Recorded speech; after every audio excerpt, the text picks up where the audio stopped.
All right, we're going live now. Good. Some KFC. You're by the farm, Damion. But that can KFC, but that can get through. Very nice.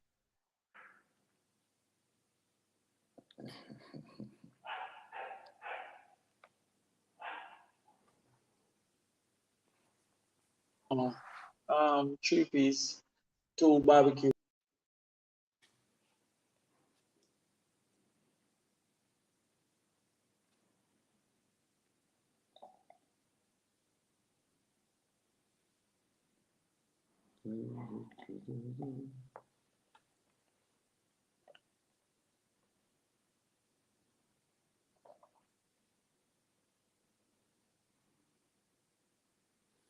Oh, hi, hello, Alicia.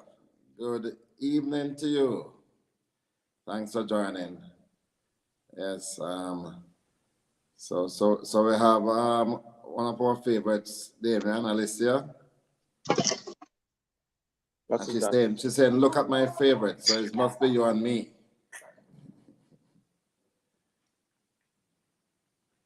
Look like we're having a bad connection with Damion. Hi, good evening, Nicola. Even to you, respect. Dane, coming Dane Warren all the way from Guyana. Welcome.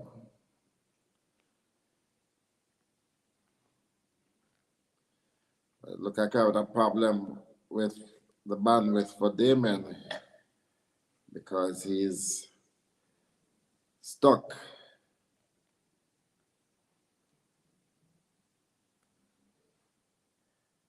Hello.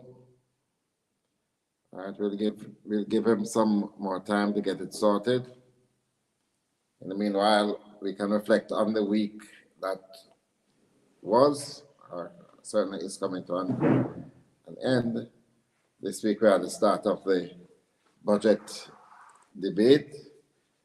We had the government kicking off the debate on Tuesday.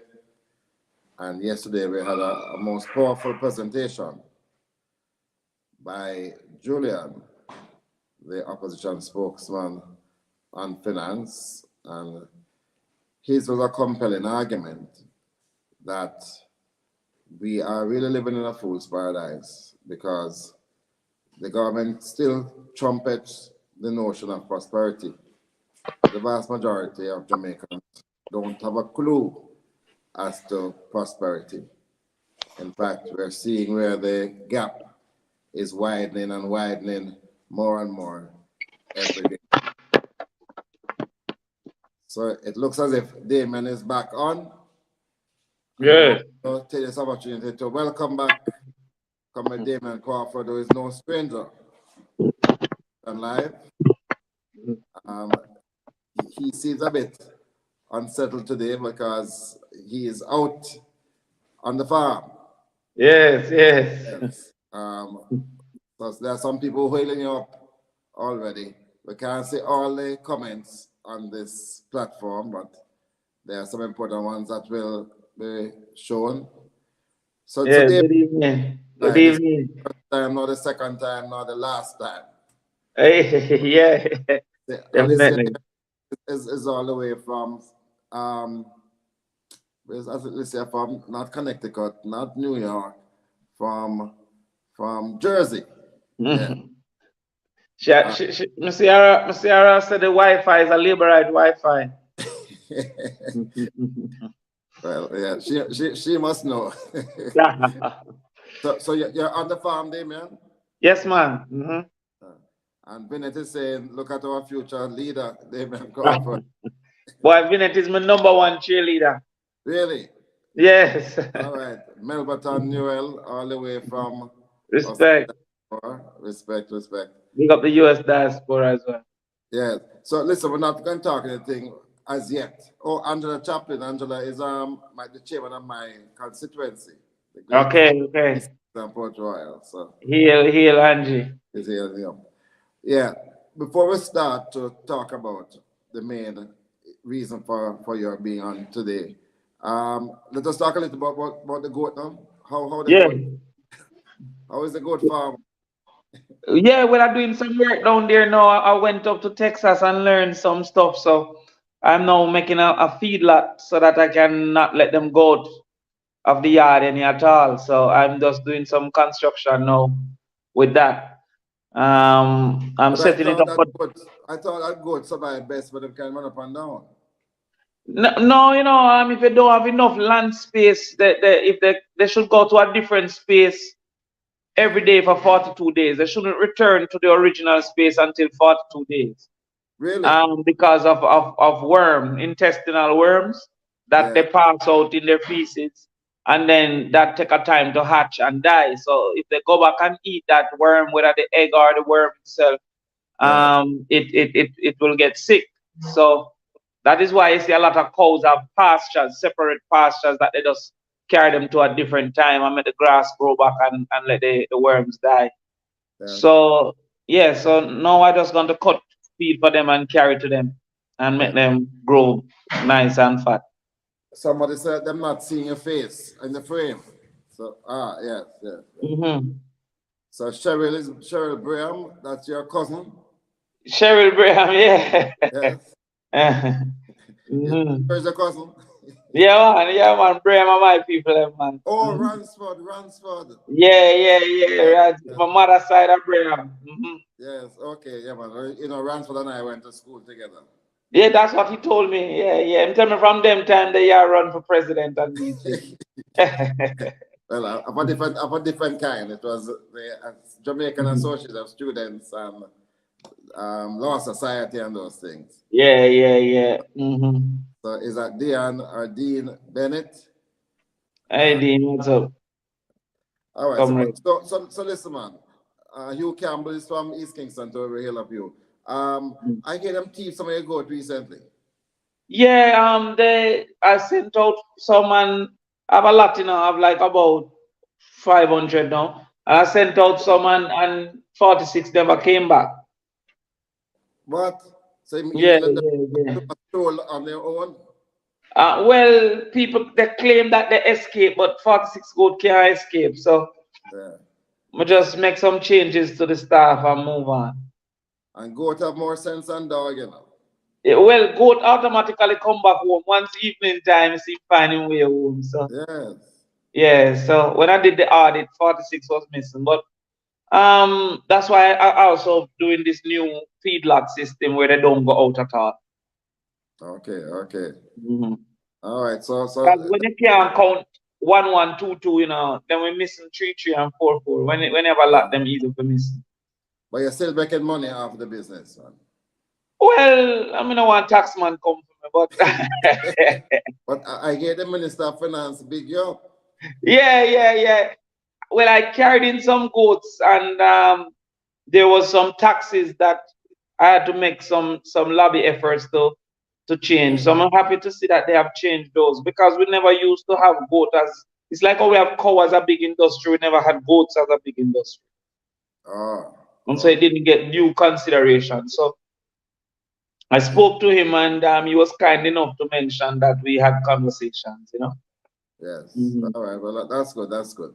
Yes, so though I had to go through it, the people coming forward won't have to go through it. So sometimes you have to clear the way for other people. John the Baptist. True. Mhm. You know, Yeah.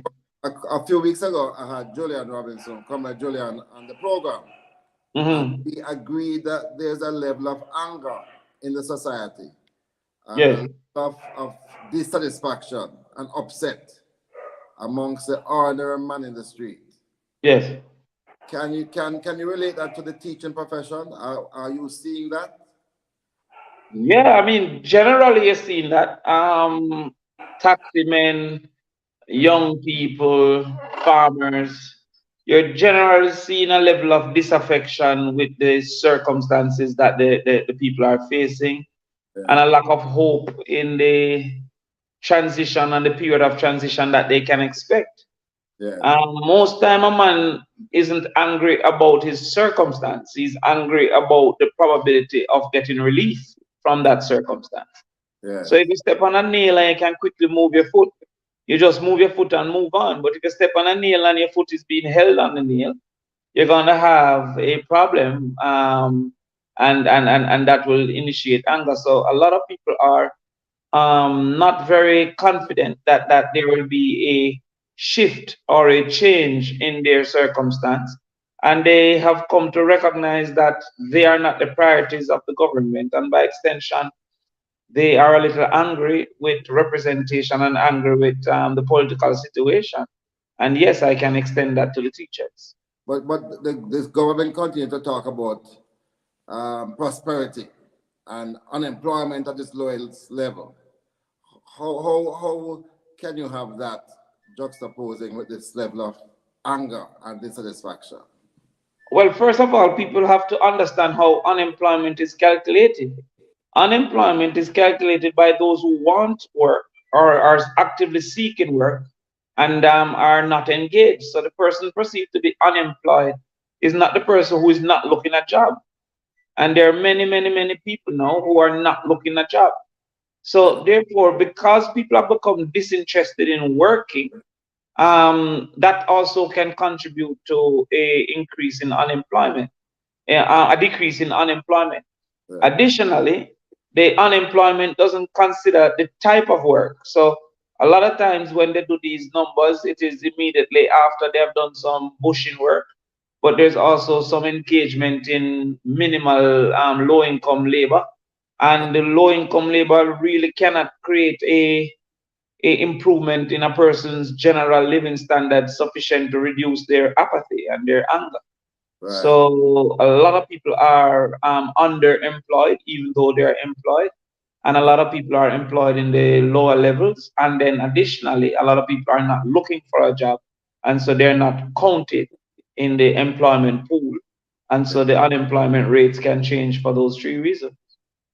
Yeah, well, I want to come back to that, and especially again as it relates to the teaching profession, because we still see that we are attracting low-level, low-paying jobs. But before we get to that, what is the mood of our teachers today? What is the sense of what is happening in the classroom? Well, the teachers are militant. We can see what has happened over the last 2 days. Many teachers have taken strike action, despite the threats coming from the ministry about docking some of their pay. So the teachers are militant, and there are others who are simply waiting on their opportunity to seek greener pastures. There is a rumor going around that some of the teachers who are now lobbying for the acceptance of the package is for the lump sum payment that will facilitate their migration. So that is a concern that we now have because Jamaica has proven itself less and less competitive for our own teachers to stay within our own shores. Yeah, yeah. I just want to remind those who are viewing us, if they could just share the live. It's important that we get persons to watch what we're actually saying. Damion, the Minister of Finance says that he has put aside, was it 10 billion or no, 13 billion? How much was 12 it? 12 billion for the teachers. 12 billion, right? 11 for the police, 12 billion for the teachers. And that Right. is the largest ever that they are getting. Why do you believe that the teachers are not willing to accept this package? Well, first of all, the minister is a chief practitioner in Chikini mathematics. He always tries to compare numbers that are not comparable. So when you look at the absolute amount of, for example, 2010, um, there's no way a teacher could have gotten the same increase in 2010 because the value of money was different. Inflation is a reason for increased pay. So I ask anybody listening to this live to compare their 2010 increase to their 2023 increase, and everybody would have gotten a higher increase in absolute terms in 2023. The teachers are unwilling to accept it, however, because it just don't have a same purchasing power as it did in 2013. So while it might be the highest absolute change, it is one of the lowest change in their living standards over this period of time. Additionally, the teachers over that 10 years had lower levels of increases because the country was in a different situation. And at that time, asked them to take make sacrifices on behalf of the nation. Let us not forget JDX1, JDX2, and what happened with the public sector in those periods. And a lot of people hear them saying, oh, there was a wage freeze in 2016 and going up to 2020, I think it is. But there were also low increases in '07 going up to 2016 as well, because of the circumstances that the government faced at the time. Right. Now you have a government that is saying that the economy is great. It's being globally applauded according to them. It is the best ever. And those two things don't go together. If the country is operating at the best ever, then they should be naturally able to pay the people who they employ a reasonable salary. And so, having been sacrificing for the last 10 to 15 years, the teachers are saying we are now at a point that we can't afford to take less. So while the government claim they can't afford to pay, on the other side of the coin, the teachers are saying we can't survive on what is being paid. So this ultimatum now of March 31, take it or leave it. How you view that coming from the minister, from the government? Well, first of all, the statements they're making are untrue. The ultimatum being proposed is not based on law. The ultimatum being proposed is based on badness. They are trying to bully people into doing that. The law states that you must spend the money allocated within the budgetary year, save and except that you have made other legal provisions. One such legal provision is to put the $12 billion in escrow. So if you put the $12 billion in escrow, it would have been assigned in this year to the escrow and paid over to the teachers from the escrow, which will then not affect the budget. So that is one possible alternative that has been used before and that cannot be denied. If he doesn't want to put that in an escrow, he can then budget it in this year's budget and put it in a contingency. So you can always have a contingency within the budget, which happens many times when the government is going in a negotiation to put a contingency. But in his own presentation, he stated that during COVID, they were able to draw on a contingency budget that existed to give some reprieve from COVID. So contingency is a natural action within government. And thirdly, they can always do a reallocation through a supplementary budget. This minister has had easily the most supplementary budgets any finance minister has ever had. He can claim COVID for 2 years, but he can't claim COVID for the last 5 or 6 years. So therefore, they can do reallocations from a supplementary budget.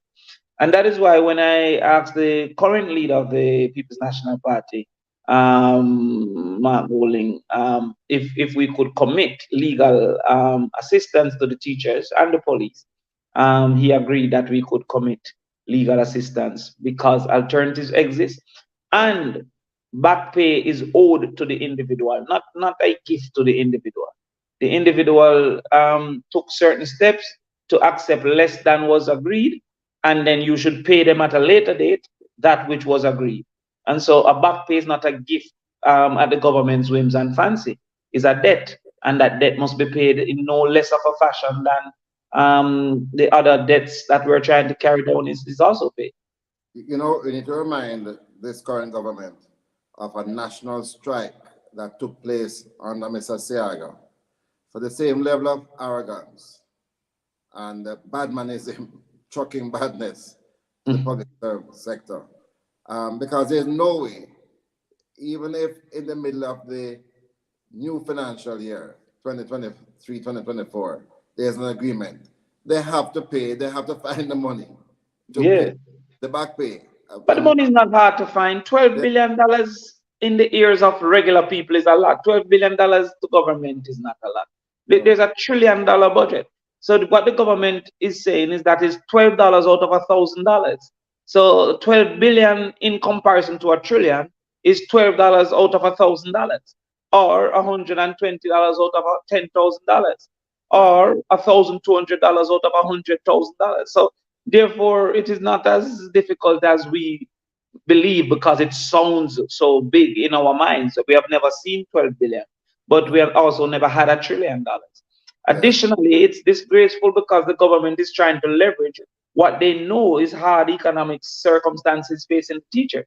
So they're saying, we know you need this 300,000, or we know you need this lump sum 200,000. So therefore, because of that need, you better hurry up and take whatever we gave you because you might owe somebody 250, or you know. So nobody would try to use back pay to people who they don't think are in financial hardship.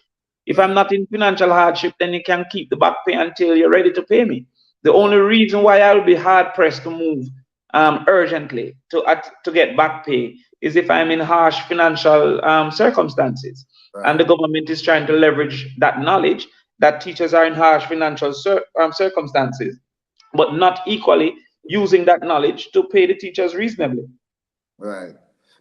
By the way, are you sensing that there's a level of militancy amongst the rank and file, much more so than the JTA itself, which is a Yes.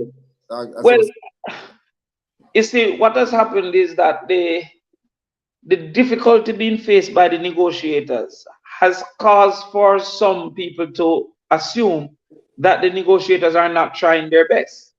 And so that assumption, because a lot of people cannot believe that a government will act as the government is acting. So they often try to find some other basis for closure as to why this is not coming out how it should come out. Because I can't see that any teacher in band 4, which is trained graduate, would feel that a government, after asking them to take so much sacrifices, after claiming that the country is doing great, after explaining that they have recovered pre-COVID levels, could reasonably be telling them that they shouldn't be able to afford lunch, car payment, and a mortgage. So a lot of them feel that it is bad representation that is causing for the outcomes, instead of recognizing that it is just a bad government that is causing for the outcomes. Yeah, absolutely. So put on your magic eyes now to look in the future. Do you see this thing coming to a resolution soon? Do you see further upheavals going forward? I'm not sure. I know that the JTA is supposed to be having conversations over this weekend with the government, or hopefully with the government. They're prepared to come back to the table. We have made a proposal and of $215,000 after tax per month, which is $291 before tax. And the teachers seem to be in agreement that that is a reasonable starting point, especially because all the benefits have been removed. And so I think 215,000 is a reasonable agreement point, and the government can definitely afford that. So we are hoping that because the government can afford and the teacher is willing to accept, that they will take our proposal and move forward. That 215, is that the lowest level? Is it? Yes, that's a net pay that they will achieve. That's the lowest level they're willing to accept. Well, that's what we proposed as well. And in speaking to some of them, they say, yes, this is a reasonable acceptance level. Yeah. Have you featured in all of this in a discussion in relation to the early childhood institutions and the stipend that they get? The early childhood institutions are some of the lowest paid individuals in our society. And that's one of the reasons why the early childhood consistently doesn't attract as much people as we would want it to attract, to the levels of training that we want it to attract. However, the proposals on the table was put forward for the trained graduate, which is about 89% of the teachers. So I will take some time this week to look on the basic schools, and I've received some calls from basic school practitioners, and we will equally make a suggestion on what a basic school salary should be. Right. Well, listen, you are a future Minister of Education. By the way, who's the current Minister of Education? Because sometimes I can't remember. Is it Pernell Child? A joke. Faval Williams is the current Minister of Education. Yes, I will not disrespecting her. But you're a future Minister of Education. And you understand the layers, you understand the entire spectrum. When you become Minister of Education, what is your first priority? Well, first of all, I must remind the public that I've been teaching since the age of 19. I'm 42 now. So I've been You're that teaching. old? Yeah, yeah. It's Wait, not in all. To me, it's not in all and keep my face fresh, you know. I Yeah. try my thing. All right, Yeah, cool. yeah. So I've been teaching for a very, very long time. What we're facing now is the migration of our teachers from the system, which means that the facilitators of learning are now absent. There was one school that in the last, this Sunday paper gone, Sunday past, had 20 spots advertised. There are currently schools on average having 6 spots missing. In the Yeah, last year, over 1,300 teachers resigned. So if you look at the reality that, especially at the secondary level, each teacher is responsible or impacts 160 students, because a upper level math teacher, for example, will have two 10 grade streams and two 11 grade streams, each stream having 40 students. So that's 4 times 40, that's 160 students. So every teacher absent is 160 students. So when you look at 1,000 having left and many have not been replaced, to the point that there are schools that has reported that their math class is being facilitated by the PE teacher. So what we have done is to sacrifice our students and exaggerate that we're not having the textbooks available for rental. Many schools have reported that they've only received 20% of their textbooks. right, So those are problems. So what's the first thing I think I would do? I think I would review the curriculum to have the 7 year secondary experience implemented. That is so because there's a constant conveyor, and while we need to improve primary schools simultaneously, we also need to correct the failings of those who weren't beneficial of the improvement as at ground zero. So there are going to be 7th graders who can't read. That's the reality that we face, and 8th and 9th graders who can't read. There are also going to be 10th graders who are facing disciplinary problems because of the exposure of COVID over their first 2 years of school, because of the community and cultural shifts that we have been having, because of home problems that a teenager faces. And so I think that the 7 year secondary experience is of great importance at this point in time, and a curriculum that is designed to facilitate that 7 year experience. right. That 7 year experience cannot be what I say the Minister Favor Williams proposing, to just have a sixth form at the end and say everybody goes to sixth form. I've never understood that to be sensible. I think that you'll need to have a remedial 7 for some schools so that we can carry them up to standard before we start exposing them to the secondary curriculum. So you'll have a remedial 7, and some people will have their one of their 7 years in 7th grade at a remedial level, and then 7th grade at an official level. I think you also need a remedial 10.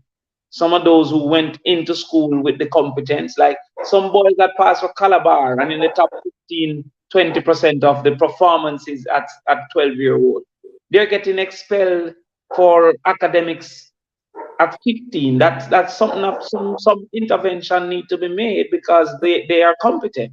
So Right. you will need that remedial 10. You also need that skills pathway, not based on if you're incompetent to do academics. Skills pathway because the skills are now what are the most marketable globally. So we'll have heart um, in the schools to ensure that a person can graduate with a level 4 after their 7 years. And then to have the academic route, which also includes the associate's degree after the 7 years. And that will then reduce the cost of university because the universities will have a 2+2. And that 2+2 would mean that you would have paid CXC high school fees for 2 years of your 4 years instead of having to pay exorbitant university fees for all 4 years. And Right. then once we have that, we will then implement the 1 degree per household plan. And you know, we've been pushing this from Peter Phillips' time to say that the first person in every household that gets into the university will be free. I believe in that wholeheartedly, because if one person gets into the university per family, they can change the whole outlook of the family. They can change the whole understanding. They can take the shop and turn it into a wholesale because they've been exposed to knowledge. They can take the taxi business and turn it into a taxi company because they've been exposed to information. So these are some of the things that I'll immediately do if I had the opportunity to be the Minister of Education.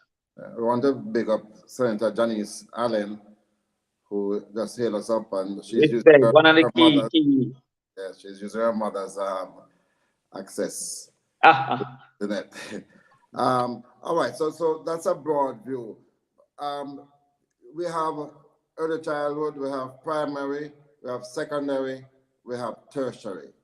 What is your priority?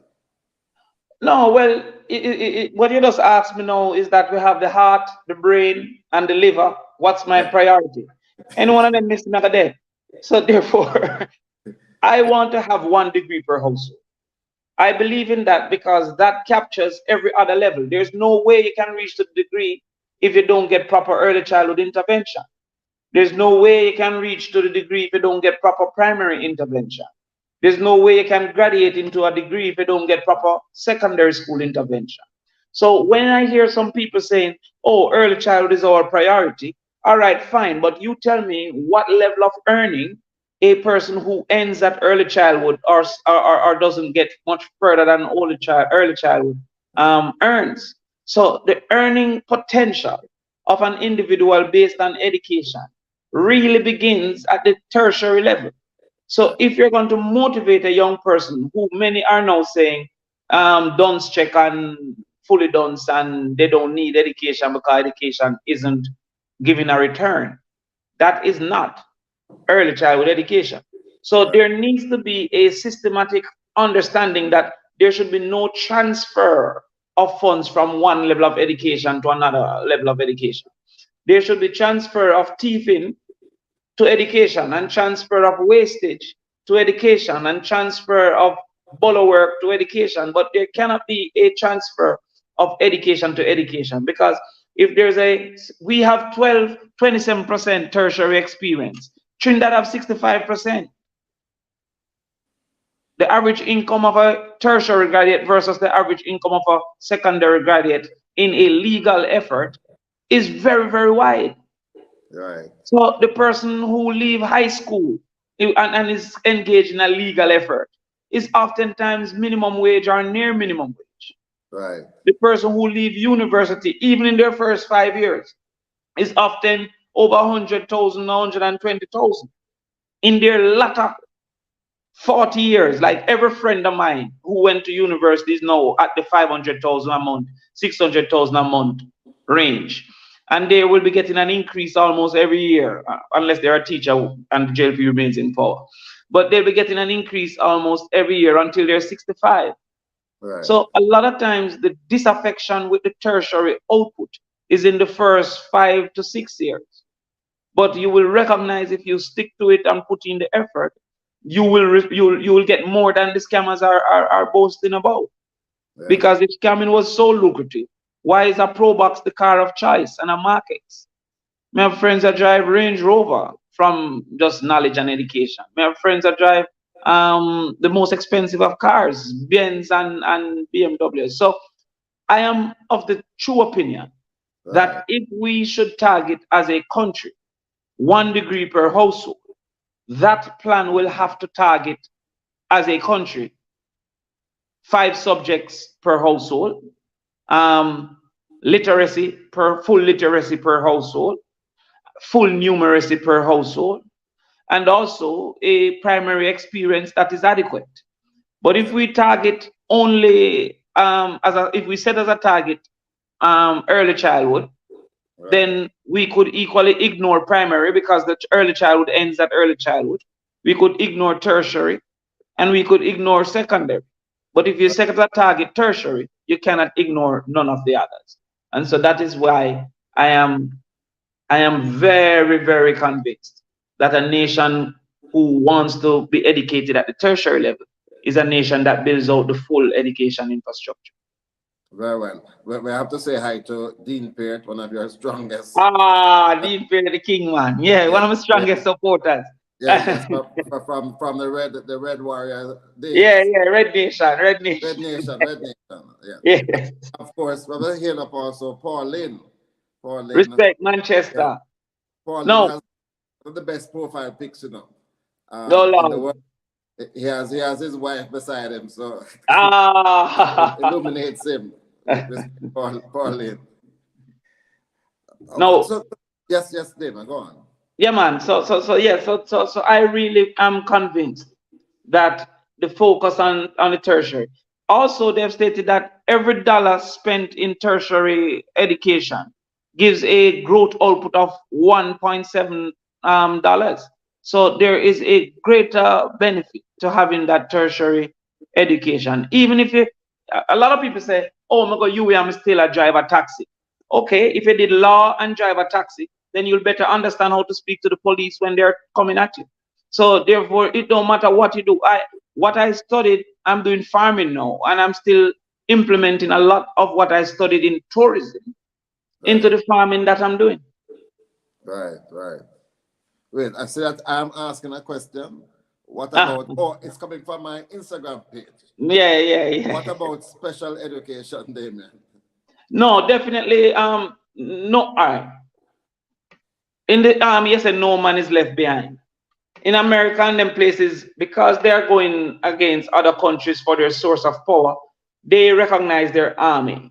Our army has to be our teachers, our public sector workers, because what we need is a safe society internally, so the police force, a healthy society, and an educated society.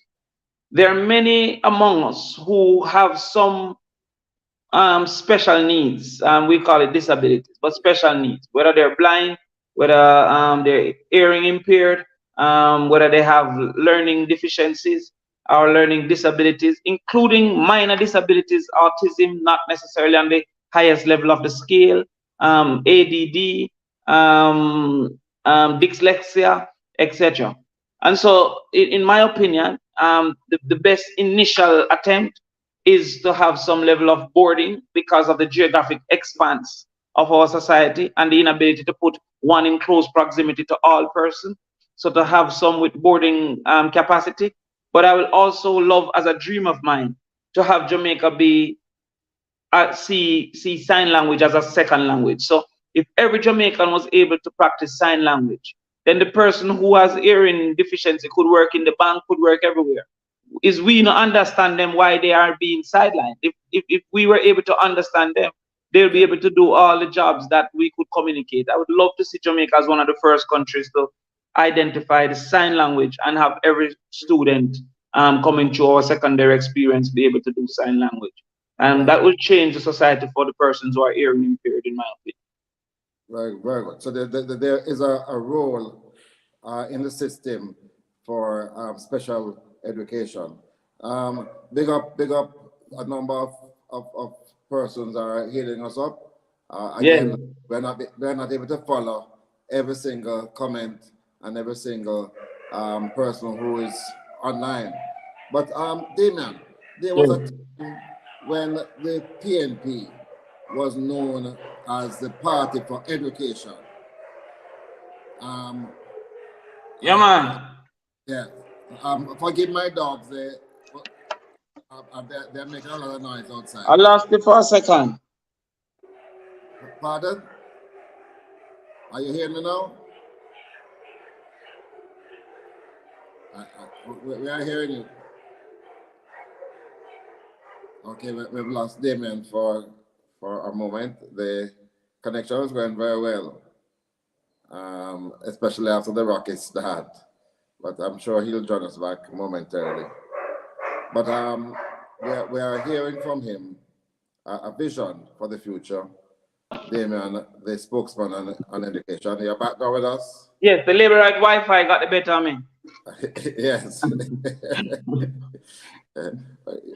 Yes. So, Tiara is saying hi. Hey, Tiara, how are you doing? Um, So we were the party for education. Uh, can the JLP take that from us? No, can never be denied. Uh, Remember, from as early as Norman Manley, who suggested scholarship, and the JLP can't deny that their leader at the time said that he has never seen scholarship. He only have seen sugarship. yeah, So therefore, these things are facts that cannot be removed. yeah, When Michael Manley came with free education, in particular up to the level of university, it was resisted and changed by Edward Seaga. First time he had to pay to go to the university after Michael Manley was under the Edward Seaga government. That yeah, is why there are a lot of persons within their 50s, 60s that will never stop supporting the People's National Party. Common entrance to give access to all schools came under Michael as well and Norman. mm, Now I will tell you something of my personal experience and how PMP has changed the education landscape.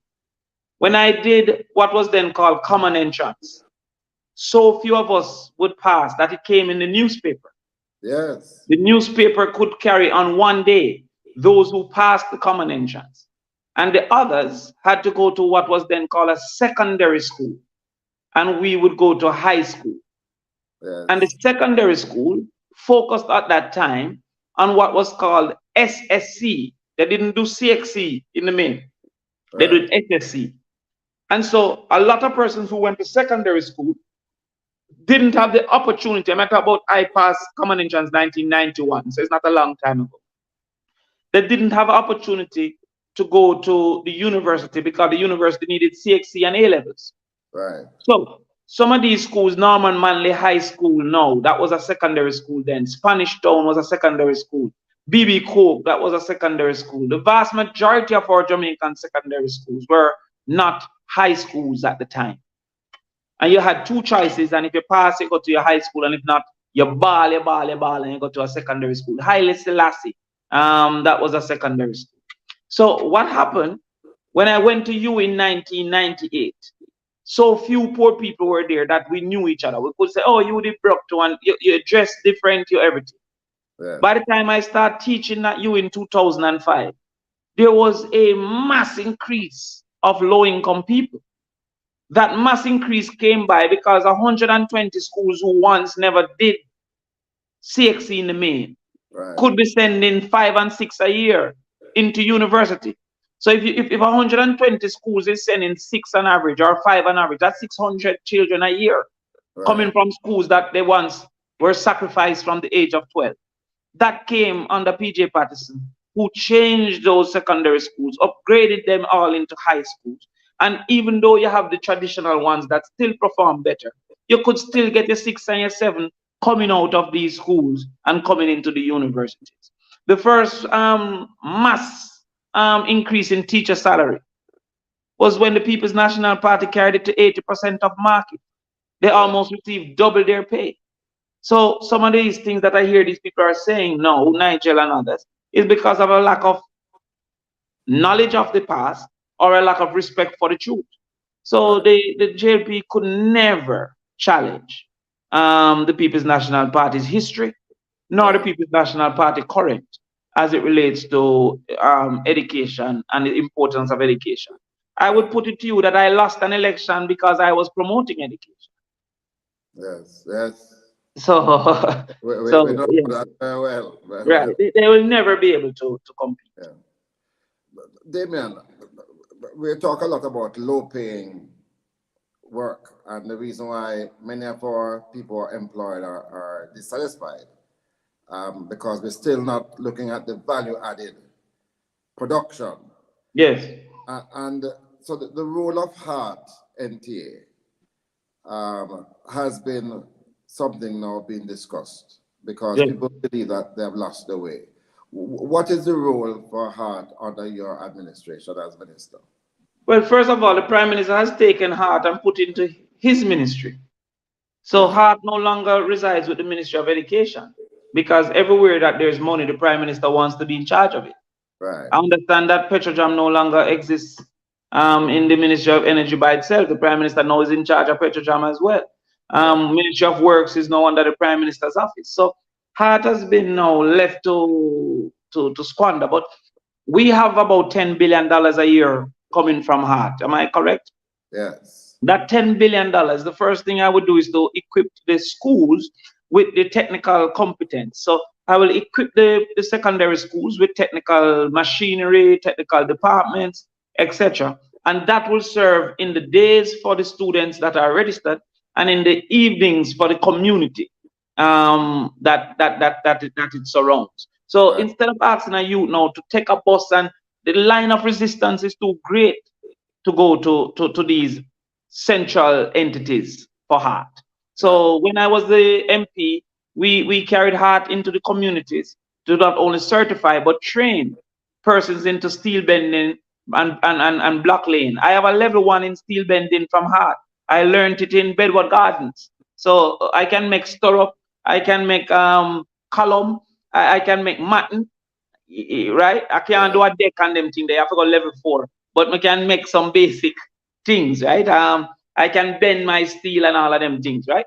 So, and I did it because I went with the guys from Bedward Gardens, some of whom now are working with China Harbour and some of these places, because they learned in Bedward Gardens and Hart sent somebody. So I would use the 10 billion every year and build out the technical entities, having the students in the day, having the community in the night, and a dedicated student could always come in the afternoon as well and join the community if he wants to extend and his thing. I will also then have specialized schools. For example, if a person say, I want to go into food and technology, there's 5 or 6 specialized schools with boarding that you can get the full sum immersion and become a chef or whatever from that. If you say, I want to go into engineering and mechanical engineering, there's 5 or 6 technical schools that you can say, specialized schools that you're not only exposed, but you're immersed. If you want to go into construction management, there are 5 or 6 technical schools that you're immersed.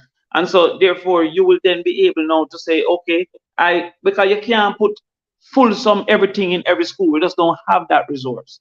And Right. because we don't have that resource, we have to then be able to put specialization in maybe one per parish. And a man knows, so when he goes there, he can Right. stay there until the weekend, that one in St. Elizabeth there called Monroe, for example.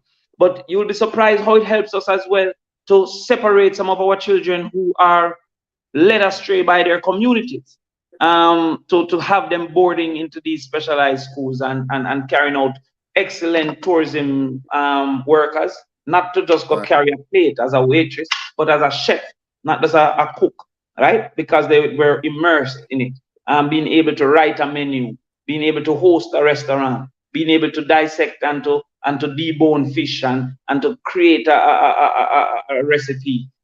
These are things that many of our Jamaicans have not been able to get the highest levels out of that. Right. Then, as a government, you'll have to then look at and target. For example, we have outsourcing and a lot of buildings for outsourcing. But is it our 10-year plan to move from the call centers to legal process outsourcing? If it is our 10-year plan to move from the call center, which is low pay, to legal process outsourcing, how are we going to get the number of lawyers needed? So I hear people saying we have too much lawyers. We have too much lawyers for court, but we don't have too much lawyers for legal process outsourcing. Right. Because the legal process outsourcing, which review contracts and review things like claims for the insurance overseas, etc. Right. India have thousands and tens of thousands of people participating in legal process outsourcing, in Right. outsourcing of architecture, in outsourcing of accounting, not just Medicine. answering a phone, Medicine. medicine. So when you look at legal process outsourcing, then if we want to move to that level, which we use the same buildings, if we want to move to that level, then we have to start to say, oh, we're going to train more people to be lawyers and stop dissuading them. Because we say we have too much lawyers for court. Court is not the only use of lawyers anymore. Right. Absolutely. So PNP is always a step ahead. We're always, I believe, visionaries. And Yeah, you're them guys are not really in our league, none at all. None at all. I mean, them can make more dub plate, or them can make more clocks, or them can buy more liquor. But when it comes to thinking, no, none at all. None at all. I challenge any one of them and I challenge them to say, pick any of us, and them get mashed up. None of them don't know about energy like you and mining. None of them. That is why the whole thing falling apart as easily as it is, right? None of them can read up the oil market and do as you predicted to them. Yo, this is going to fall apart, and they never see it until it fall apart. They say you were lying. They say you were foolish. So, but Jamaica knows that JLP can't think like none of them. No, no, no, no, All right, none. on that score now, before we end, and before we take bets as to who going to win boys' champs and girls' champs, tell me something. People say that we perform so much better at sports than in the academics. And pound for pound, Jamaica is globally #1, Right. in track and field. Why have we been so consistently great there, and we have not been able to use the same personnel, to achieve the same level of academic excellence apart from in few schools? What are your thoughts on that? Well, start with the great Michael Manley and what he did with GC Foster College. Because GC Foster College have put out an excellent coach in almost every nook and cranny of this country. Yes. And so when I see the government say, oh, they're going to make STEM schools, it just hurt my feelings, and there's lack of creativity, because we have a model that exists. If we had a STEM GC Foster that putting out science teachers into the best of schools, in every school, every nook, every cranny. When you go to champs, Casey's going to win undoubtedly. But Magatiaga have some runners. Whatever. And yeah, undoubtedly. Casey might get more points than George's, JC, and Calabar combined, right? So but the model of GC Foster, where not everybody become a PE teacher, but there's a concentration of all persons interested in sports and sporting activity and sporting management and physical recuperation, and that marinating of knowledge make anybody within the space get more understanding and information. So a man might not have studied to be a masseuse, but having been there, his roommate might have been a masseuse, and so he get some of that information, some of that knowledge, some of that understanding of strength training and all of that. So the first thing I believe is that we had concentrated coaching schools that created excellent coaches that are throughout our entire space and are not leaving as soon as they get experience for overseas opportunities, which many of our teachers are doing, right? So as soon as, and as I say, I've been teaching for a long time. Over time, you learn how to read a student. For example, when I'm teaching math, if a child quint up his eye and looking like that, it's not glasses him want. He really don't understand, and then him go on like I see him can't see. So you can look at that and say, oh, never go over this, right? Over time, every year you realize which part children don't understand, and you fix that part as you move forward. So when you lose experience, you lose quality as well. The second part is education is not proving itself to be economically viable to the child, to the students. They are seeing examples of non-educated people being wealthy and educated people like their teachers being poor. So I went to a school the other day and I tell them, say, yo, I've changed car almost 4 different times, and I tell them the different cars that I've driven. And the mother came up to me and she said, thank you, because her son asked her, where is PR Benz? And he's seen the example of a scammer with a Benz, of a Dan with a Benz, of a sports person with a Benz, of an artist with a Benz. So one of the reasons I believe, I hypothesize, that there are more girls, 80% more girls in the university, 80% girls to 20% boys, is because the examples of wealth outside of education is less for girls. Yes. Chris Gayle way richer than Stephanie Taylor. Any footballer we have richer than our girl now we got in Manchester City. Bounty Killer and Vibes Cartel richer than Lady Saw. I don't know of a female Dan. I heard of one of them now in the Klansman, but generally the men are the Dans. So the examples to an 11-year-old girl is nursing and teacher and of any income. The example to an 11-year-old boy is not education.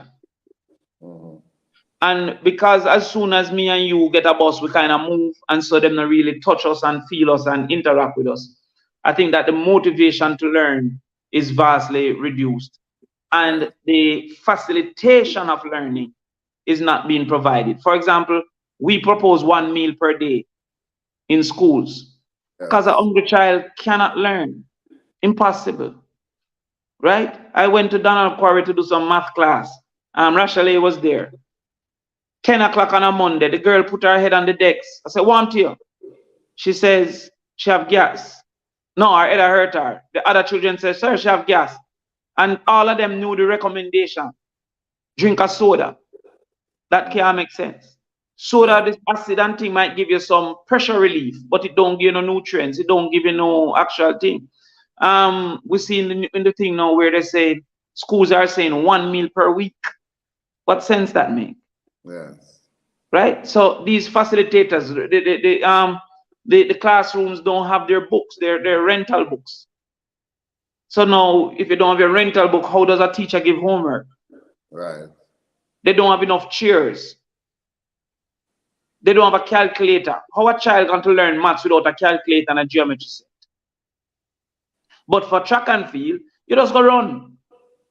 You don't have to have shoes. Most of them run barefoot until they make the team. Yeah. If you have any talent, somebody will take you up and put some investment in. And so, therefore, I think those are two of the reasons that our competence, as the World Bank says, we are performing 11.8% less than if we studied overseas. If a Jamaican child got the same ability and went to the US, they would be 11% better. So if them I get 60 now, them I get 71. And we have proven it with anybody where you say go foreign brighter and which are foreign them brighter than everybody else. True. You understand? Yeah. So because we keep sacrificing them for bushing, that is why them now perform to the level of our athletes. Well, that's our future Minister of Education, a man who tells it like it is, and someone who has 21 years experience in the teaching profession. So you really can I talk. told Nigel, right, that Yeah. he can call on me to give him some exposure from teaching, and the JTA can call on me to give them some exposure from government. So I can really be an assistant to this negotiation because I can show the teachers the government side and I can show the government the teaching side. So I have waived my consultancy fees and I've told them they can call upon me to assist. And in a short time, they'll be dealing with you as the minister. All right. Thanks very much, Damion. Really, really appreciate this. I see Cool Shade saying there needs to be more male teachers in primary and secondary school to be role models. True. Wait, Althea Leng is here. Time come. Hello. Althea. Sister Althea, love you too. Love you too. Damion, respect is due. Love and I don't know how you're going to manage when Casey get beaten this year, but I saw it go. No, violence is not being promoted because it's only a belt them can beat Casey with. Can't beat it on the track, none of that. No. Well, I was watching the Gibson Relay and I watched the Eastern Champs. Yeah. Wait, Dallas Campbell. Guess what, Damion? Dallas celebrating her 20th birthday on Sunday. You know? So Yes. Let's big up Dallas Campbell, wish her. But she don't look 20, she looks 17. Yeah, listen, you have to try flop me, you know. At 20. Big up yourself. Yes, Love. So enjoy your weekend. Same to you.